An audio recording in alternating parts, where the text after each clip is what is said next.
Welcome to virtual Galaxy Tab app application. ये जो आप इस समय देख रहे हैं, ये ऐप 3 तरीके से यूज़ होता है। एक डेली डिपॉजिट कलेक्शन एजेंट्स के लिए, 2 बिजनेस करेस्पॉन्डेंट के लिए, 3 एम्प्लॉयज़ के लिए। इस ऐप में आपको दिख रहा है pygmy collection, receipts, payment, transfer, account opening, customer opening, overdue report, leave details, attendance reports और जीएम अटेंडेंस। सबसे पहले हम देखते हैं पिग्मी कलेक्शन। पिग्मी कलेक्शन आप 2 तरीके से करते हैं, जीएल विथ अकाउंट नंबर डाल के या अकाउंट नंबर डाल के।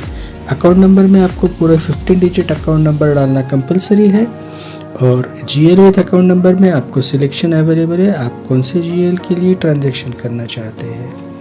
या जीएल कोड डाल दीजिए, अकाउंट नंबर डाल दीजिए। अगर आपको अकाउंट नंबर नहीं मालूम है तो आपको यहाँ पे हेल्प भी मिलेगा। ये जो हेल्प है, ये एजेंट वाइज हेल्प आपको अवेलेबल रहेगा। यहाँ पे जो भी अकाउंट्स दिखाए जाएंगे, इस पर्टिकुलर एजेंट के लिए जो मार्क है वही अकाउंट दिखेंगे, सारे अकाउंट्स नहीं दिखेंगे। अकाउंट नंबर सिलेक्ट कर लीजिए। अकाउंट नंबर सिलेक्ट करने के बाद आपको यहाँ पे दिखाया जाएगा अकाउंट का बैलेंस कितना है, उसके शैडो में अगर कुछ बैलेंस होगा तो वो बैलेंस दिखेगा, विड्रॉलेबल बैलेंस कितना है वो दिखेगा, एक्सपेक्टेड अमाउंट कितना है, कलेक्टेड अमाउंट कितना है और पेंडिंग अमाउंट कितना है। आरडी के केस में एक्सपेक्टेड अमाउंट आपका इंस्टॉलमेंट अमाउंट से कैलकुलेट किया जाएगा, कलेक्टेड अमाउंट आपने जो एक्चुअल पैसा भरा हुआ है वो आएगा और पेंडिंग अमाउंट में आपका difference of expected minus collected amount का दिखाई देगा। ट्रांजैक्शन अमाउंट डालिए, रिमार्क्स डालिए, सबमिट कीजिए। सबमिट करते ही एप्लीकेशन आपको कंफर्मेशन के लिए पूछेगा, वहाँ पे उसे कंफर्म कर दीजिए, आपका ट्रांजैक्शन हिट हो जाएगा।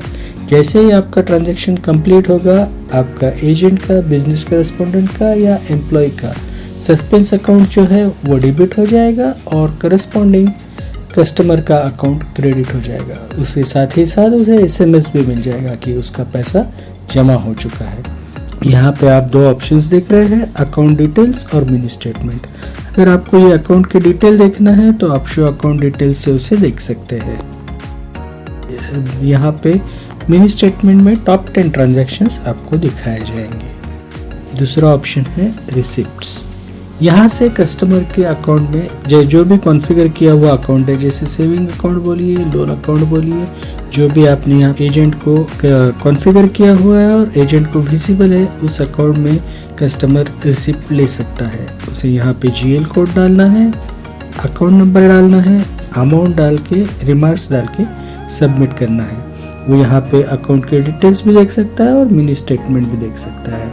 जैसे ही सबमिट बोलेगा, कंफर्मेशन का एक स्क्रीन दिखाई देगा, वो स्क्रीन पे सबमिट कर दीजिए, आपका रिसिप्ट का ट्रांजैक्शन कंप्लीट हो जाएगा। एजेंट या एम्प्लॉय या बिजनेस करेस्पॉन्डेंट का सस्पेंस अकाउंट डेबिट हो जाएगा और कस्टमर का अकाउंट क्रेडिट हो जाएगा। साथ ही साथ उसे एसएमएस भी चला जाएगा। उसी तरह से पेमेंट ऑप्शन है। पेमेंट ऑप्शन में कस्टमर का अकाउंट नंबर डाल दीजिए, अमाउंट डाल दीजिए, रिमार्क डाल के सबमिट कर दीजिए। सबमिट करते ही कंफर्मेशन आएगा। कंफर्म करते ही कस्टमर के अकाउंट को डेबिट हो जाएगा और सस्पेंस अकाउंट जो एजेंट का या बिजनेस करेस्पॉन्डेंट का या एम्प्लॉय का है, उसमें ये पैसा जमा हो जाएगा और कस्टमर को पेमेंट का एसएमएस भी चला जाएगा।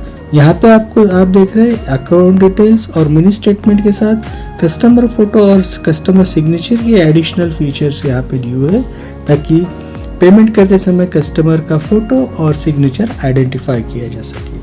अगला ऑप्शन है ट्रांसफर। या एजेंट या एम्प्लॉय या बिजनेस करेस्पॉन्डेंट एक अकाउंट से दूसरे अकाउंट में ट्रांसफ़र कर सकता है। ये आपके निधि में भी हो सकता है या आपके बैंक में भी हो सकता है। इसका ट्रांसफ़र का सिर्फ अपने निधि या बैंक तक ही सीमित है। यहाँ से वो आरटीजीएस, एनईएफटी, आईएमपीएस जैसे चैनल का उपयोग नहीं कर सकता है। यहाँ पे उसे अकाउंट नंबर डालना है, अकाउंट नंबर डाल के अमाउंट डालने हैं, क्रेडिट डेबिट दोनों के अकाउंट नंबर डाल दिए, अमाउंट डाल दिया, रिमार्क्स डाल दिया, सबमिट किया। कंफर्मेशन का पेज आएगा, वहाँ पे कंफर्मेशन कर दिया, कस्टमर के अकाउंट को डेबिट हो जाएगा और जो जिस अकाउंट में क्रेडिट जाना है उस कस्टमर के अकाउंट भी क्रेडिट हो जाएगा। दोनों को साथ ही साथ एसएमएस चला जाएगा, ये अकाउंट में डेबिट हो गया और ये अकाउंट में क्रेडिट हो गया है। उसके बाद अकाउंट ओपन। आप जिस तरीके के अकाउंट ओपनिंग की फैसिलिटी उस एम्प्लॉय को, एजेंट को या डेली डिपॉजिट कलेक्टर एजेंट को देते हैं या बिजनेस करेस्पॉन्डेंट को देते हैं, उस टाइप के अकाउंट वो यहाँ से डायरेक्ट ओपन कर सकते हैं। साथ ही साथ उसके डॉक्यूमेंट कलेक्ट कर लेंगे जो आपको बाद में सबमिट हो जाएंगे। यहाँ पे अकाउंट ओपन करते समय उसे कौन से जीएल में अकाउंट ओपन करना है वो डालना है, जैसे रिकरिंग डिपॉजिट, कस्टमर का नंबर, कस्टमर का कोड डालना है। यहाँ पे यह ध्यान रखने की बात यह है कि अकाउंट ओपन करने से पहले ये कंफर्म कर लेना चाहिए कि वो अकाउंट उस व्यक्ति का ओपन होगा जिसका पहले से कस्टमर इंफॉर्मेशन हमारे पास मौजूद है। स्कीम सिलेक्ट करेगा, कौन से स्कीम के अंडर मुझे अकाउंट ओपन करना है, मोड ऑफ ऑपरेशन क्या रहेगा, ऑपरेटर डिटेल यानी जो कस्टमर इसे ऑपरेट करने वाले हैं उनकी लिस्ट यहाँ पे अटैच कर दी जाएगी। अगर इंट्रोड्यूसर होगा तो इंट्रोड्यूसर यहाँ पे डाल दिया जाएगा। डिपॉजिट की डिटेल्स यहाँ पे आ जाएंगी, डिपॉजिट डेट क्या है, डिपॉजिट अमाउंट क्या है, पीरियड क्या रहेगा, साल में, महीने में, दिन में, इस तरह से आएगा। मैच्योरिटी डेट, अमाउंट क्या रहेगी, रेट ऑफ इंटरेस्ट क्या रहेगा, डेली डिपॉजिट या रिकरिंग डिपॉजिट है तो उसका इंस्टॉलमेंट अमाउंट क्या रहेगा, टोटल पेएबल कितना रहेगा, नॉमिनी अगर उसने मेंशन किया है तो नॉमिनी के डिटेल्स डाल दीजिए। ये आपका अकाउंट ओपन हो जाएगा। उसी तरह से आप कस्टमर भी ओपन कर सकते हैं। कस्टमर ओपन करने के लिए आपको कस्टमर टाइप सिलेक्ट करना है। सबसे पहले कस्टमर जनरल है, सीनियर सिटीजन है, उसका आधार नंबर क्या है, कस्टमर का टाइटल क्या है, नाम क्या है, पैन कार्ड की डिटेल्स क्या है, एनुअल इनकम क्या है, इस तरह के डिटेल आपको यहाँ पे फिलअप करने हैं। उसके एड्रेस के डिटेल्स फिलअप करने हैं। साथ ही साथ उसे डॉक्यूमेंट्स आपने जो लिए हुए हैं यहाँ पे अपलोड करने हैं। जैसे ही आप डॉक्यूमेंट्स अपलोड करेंगे आपका कस्टमर ओपन हो जाएगा। वो कस्टमर नंबर नोट कर लीजिए, उसके साथ बाद में आप उसका अकाउंट यहाँ से ओपन कर सकते हैं। उसके बाद ओवरड्यू रिपोर्ट, यहाँ से आपके जो कस्टमर्स है उसका ओवरड्यू स्टेटस देखना चाहते हैं तो आपको यहाँ से उसका ओवरड्यू स्टेटस पता चल जाएगा, ओवरड्यू रिपोर्ट आपको मिल जाएगा। अगर मोबाइल नंबर आपका सीबीएस में रजिस्टर्ड है तो आप यहाँ से कस्टमर को डायरेक्ट कॉल भी कर सकते हैं। उसके बाद अटेंडेंस और लीव डिटेल्स, अगर सीबीएस पेरोल मॉड्यूल एक्टिवेट है तो आप इसका इस्तेमाल कर सकते हैं। ये एम्प्लॉयज के लिए काम में आता है। एजीएम अटेंडेंस, ये जो फीचर दिया हुआ है ये एक फीचर खास करके सिर्फ एम्प्लॉयज के लिए दिया होता है। जो आपकी साल में एक बार एजीएम होती है, इसका अटेंडेंस आप यहाँ से मेंबर वाइज लेके रख सकते हैं। ये डायरेक्ट डेटाबेस में हिट हो जाएगा, आपको दूसरा कहीं पे भी रिक्वेस्ट रखने की ज़रूरत नहीं है। इसके रिपोर्टिंग से रिलेटेड सर्विसेज आपको सीबीएस से मिल जाएंगी। रिपोर्ट्स में आप देखेंगे कलेक्शन रिपोर्ट्स।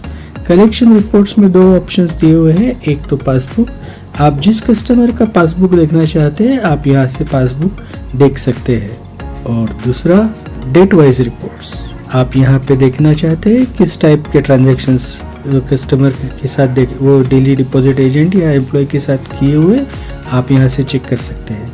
आप यहाँ से रिसीट, पेमेंट, ट्रांसफ़र और इस तरीके की रिपोर्ट ले सकते हैं।